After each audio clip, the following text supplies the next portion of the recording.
মদ খাওয়ার সময় আমি কোনো রিস্ক নিই না। অফিস থেকে সন্ধ্যাবেলা বাড়ি ফিরে দেখি গিন্নি রান্না করছে। রান্নাঘর থেকে বাসনের আওয়াজ আসছে। আমি চুপি চুপি ঘরে ঢুকে পড়লাম। কালো রঙের আলমারি থেকে বোতল বার করলাম। নেতাজি ফটো ফ্রেম থেকে আমাকে দেখছেন, কিন্তু এখন পর্যন্ত কেউ কিচ্ছুটি টের পায়নি, কারণ আমি কোনো রিস্ক নিই না। সিঙ্কের ওপরের তাক থেকে গ্লাস বার করলাম আর টক করে এক পেগ গিলে ফেললাম। গ্লাস ধুয়ে ফের তা তাকের উপর রেখে দিলাম। হ্যাঁ, বোতলটাও আলমারিতে রেখে দিলাম। নেতাজি মুচকি হাসলেন। রান্নাঘরে উকি দিলাম। গিন্নি দেখি আলু কাটছে। কেউ কিচ্ছু টের পায়নি, কারণ আমি কোনো রিস্ক নিই না। গিন্নিকে জিজ্ঞেস করলাম, সমীরের মেয়ের বিয়ের কিছু হলো? গিন্নি: না, মেয়েটার ভাগ্যটাই খারাপ, এখনো পাত্র দেখছে। আমি আবার ঘরে গেলাম। আলমারি খুলতে গিয়ে এবার একটু শব্দ হলো।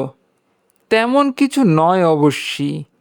বোতল বার করার সময় অবশ্য কোনো আওয়াজ করিনি। সিঙ্কের ওপরের তাক থেকে গ্লাস নিয়ে চট করে দু পেগ মেরে দিলাম। বোতল ধুয়ে সাবধানে সিঙ্কের মধ্যে রেখে দিলাম, আর গ্লাসটা আলমারিতে। এখন পর্যন্ত কেউ কোনো কিছু আঁচ করতে পারেনি, কারণ আমি কোনো রিস্ক নিই না। বাইরে এসে গিন্নিকে: যাই হোক, সমীরের মেয়ের বয়সী বা কি? গিন্নি: কি বলছো? 30 বছর বয়স হলো, দেখতে আরও বুড়োটে লাগে।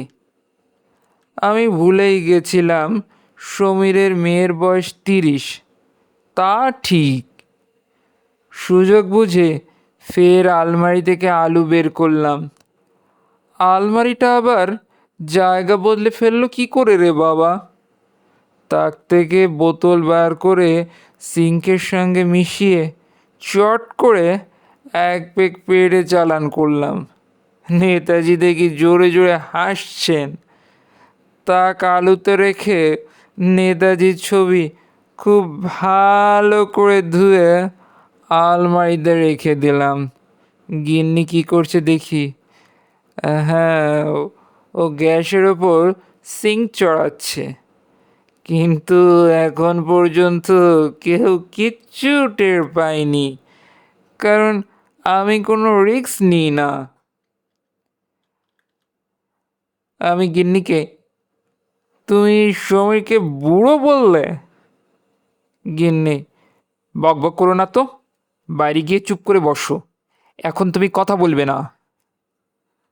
আমি আলু থেকে ফের বোতল বের করে মজাসে আলমারিতে আরও এক পেগ গিললাম। সিঙ্কটা ধুয়ে ওটাকে তাকের ওপর রেখে দিলাম। ফটো ফ্রেম থেকে গিন্নি এখনো হেসে চলেছে।